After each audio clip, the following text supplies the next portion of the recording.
Bonjour, morning brief du 23 octobre 2017.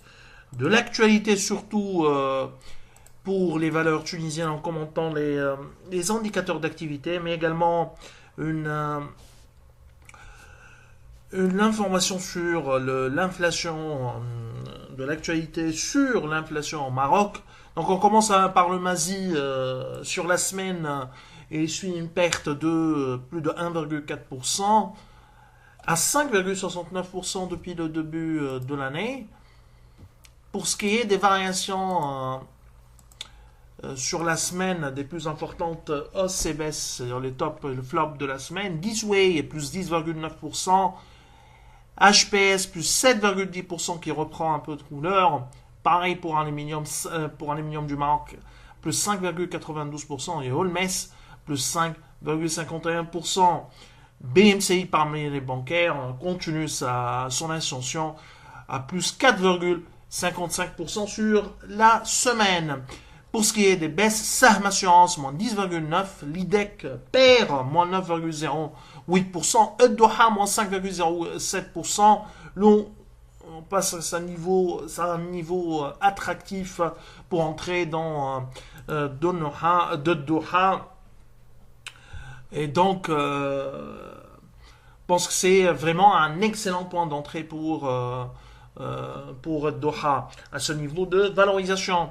OFR Assurance perd 3,96% et SBM moins 3,52%. Alors pour ce qui est de l'actualité, à signaler donc pour le Maroc, c'est l'inflation, une inflation qui accélère légèrement par rapport au mois dernier. L'inflation en hausse de prix de la consommation en hausse de 0,4% en glissement annuel et plus 0,8% en rythme mensuel.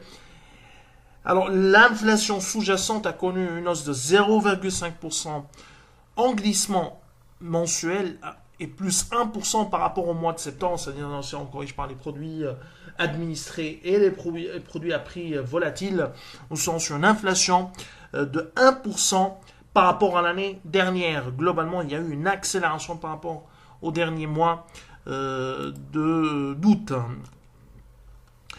Alors, Tunindex essuie sa quatrième baisse hebdomadaire consécutive et l'indice a perdu sur la semaine 0,64% depuis le début du mois d'octobre. Le principal indice, pareil, perd 1,66%. On est à seulement 10,74% depuis le début de l'année, depuis le 1er janvier, depuis le 1er janvier 2017, sachant que le 4-9, le Turindex avait atteint 16,28% de performance annuelle. Alors l'actualité, alors je vous invite pour l'actualité en détail de consulter notre live talks, de lire les latest pour avoir les commentaires détaillés de nos analystes sur ces indicateurs d'activité T3 2017. On fera au cours de ce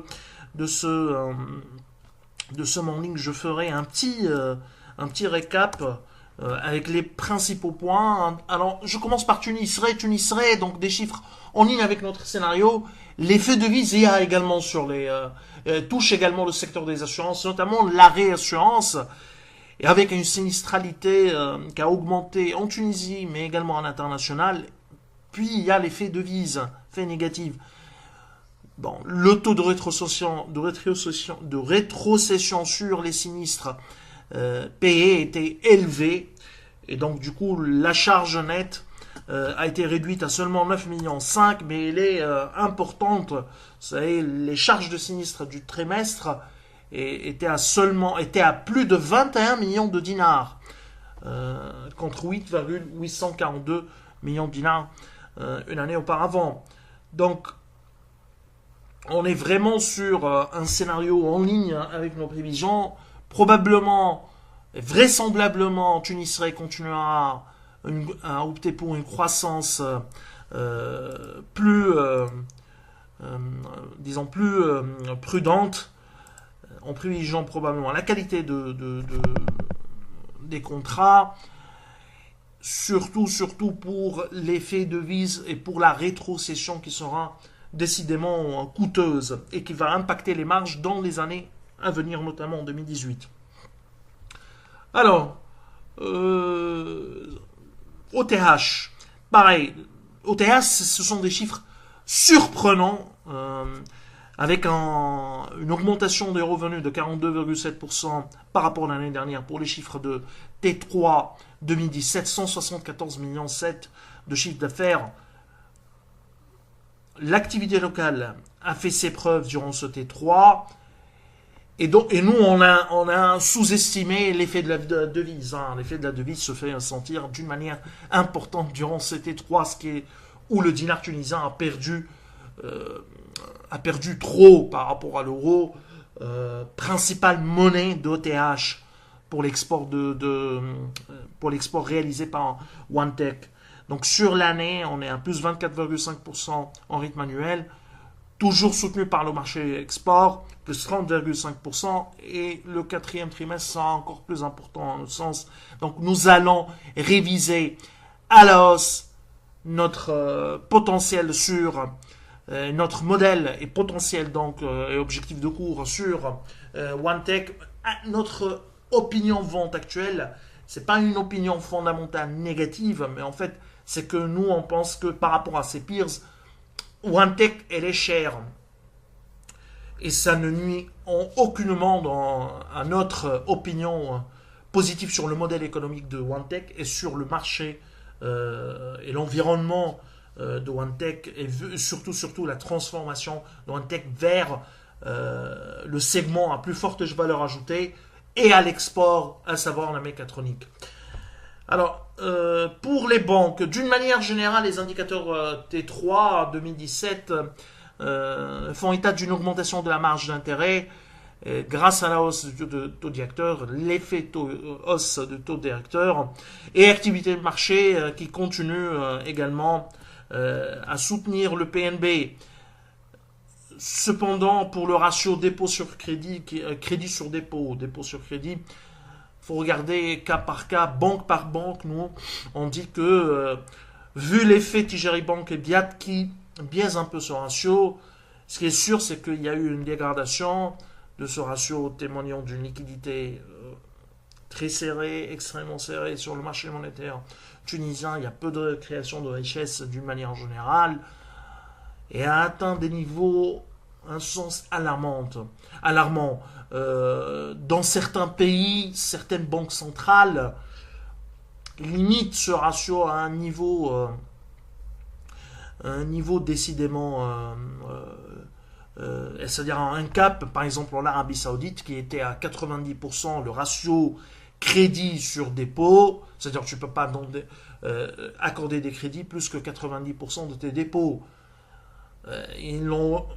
Il était à 85% seulement avant, disons, l'année dernière, et on envisage de l'augmenter à 95% dans les mois qui viennent pour soutenir l'activité crédit. Nous, on est à des niveaux où le ratio crédit sur dépôt dépasse de loin les dépôts. On est à les 100% de dépôts, hormis deux ou trois banques, notamment Tijari, Biat, et dans une moindre mesure l'ATB, ce ratio est décidément supérieur à 100%. Et c'est très dangereux à notre sens, c'est très dangereux. Il faudra que la Banque centrale suive de près ce ratio plus que autre chose, notamment pour ce qui est de la question de la limitation de l'importation qui n'est pas son métier réellement. C'est pas dans son objet de limiter les importations, c'est l'objet réellement du ministère et des autorités gouvernementales s'ils veulent limiter, sachant que pour améliorer ta balance commerciale, tu as besoin surtout de rendre ton produit, le produit local, plus compétitif et travailler sur le marché parallèle pour limiter ses effets et ouvrir et non pas se fermer notamment nous on pense que même il faudra penser un jour à réduire les droits de douane. Ça c'est un autre sujet et un autre thème qui nécessite plus que les quelques minutes de ce morning brief. Le leasing pareil.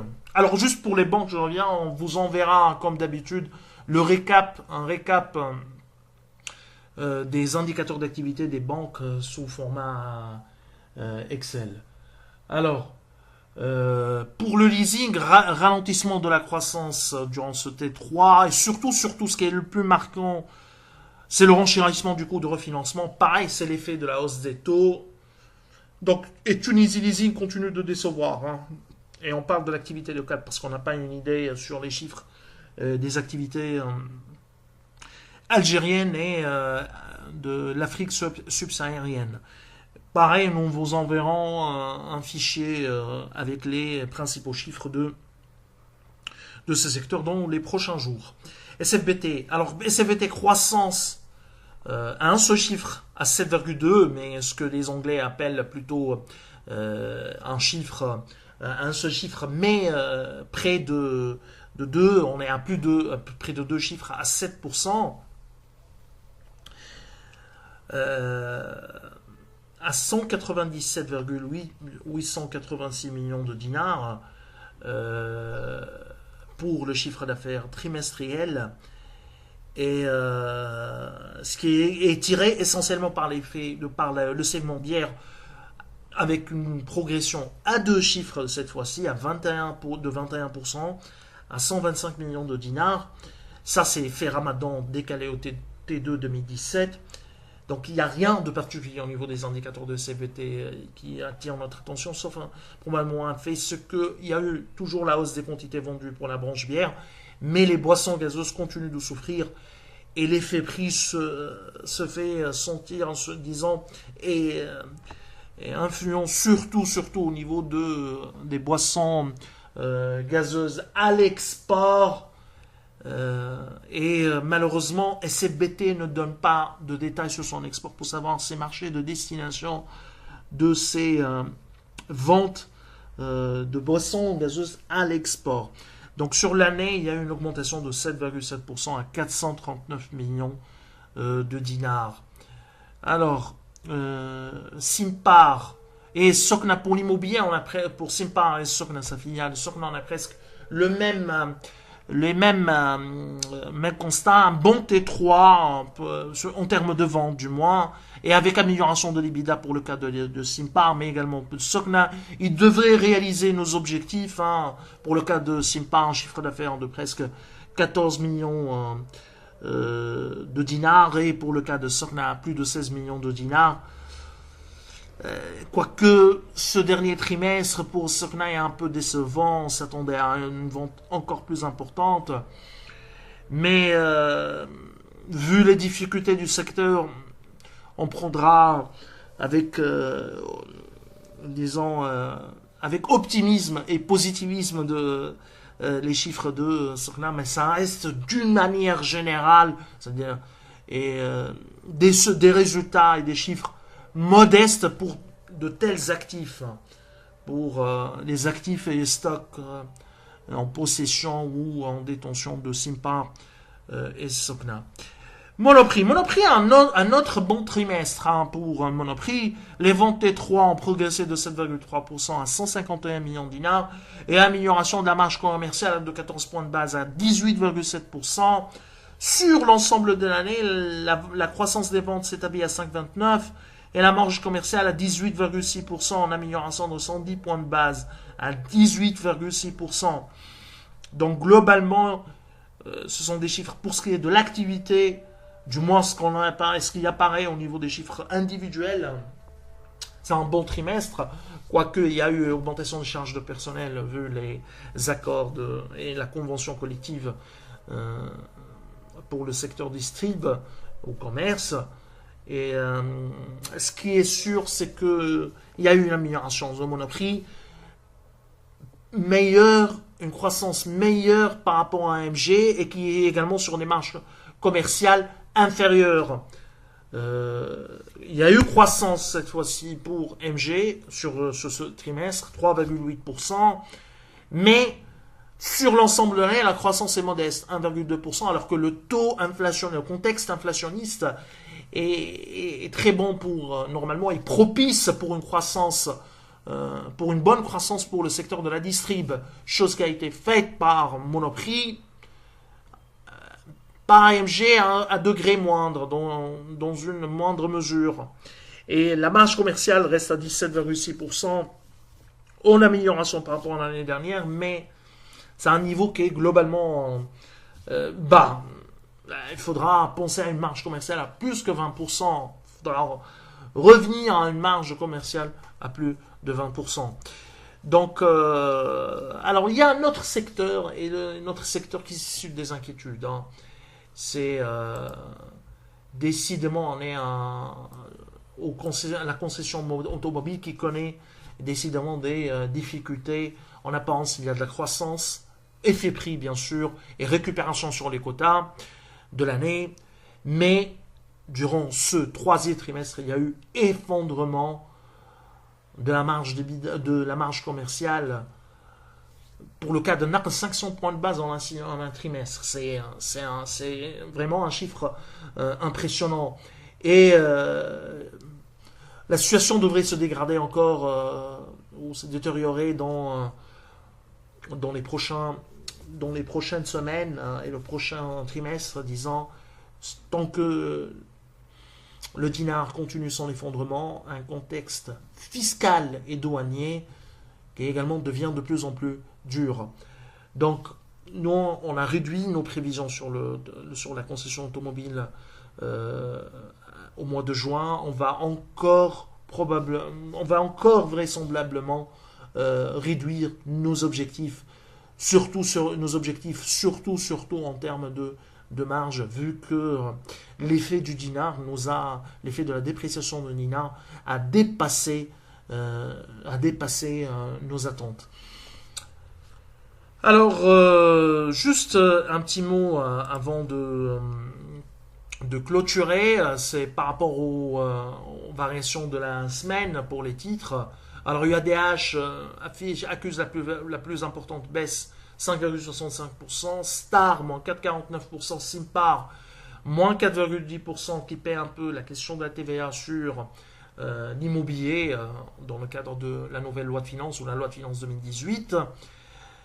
Pour ce qui est des hausses, Cartas Cement reprend des couleurs, 9,45%, on est à plus 6,80% depuis le début de l'année, alors que la semaine dernière on était sur une perte sur l'année.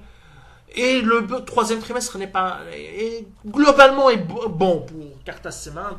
Il y a eu une reprise, c'est insuffisante comme reprise, mais il y a eu tout de même une reprise. J-Filter plus 3,27%, Sifat plus 2,68%. Alors, je vous souhaite un excellent début de semaine. Au revoir, à demain.